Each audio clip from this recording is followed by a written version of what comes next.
How to fix static noise when playing recorded videos on Android. This tutorial shows you how to resolve audio issues with your recorded videos on your Android device. First, check if the static noise is coming from the video itself or your speaker by playing the video with headphones to isolate the issue.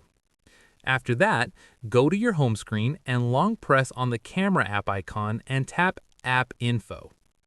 From there, tap on Storage and tap Clear Cache to remove any corrupted data affecting video recording quality. At this point, open the camera app and check your recording settings. Make sure no audio effects or filters are enabled that could be causing the static.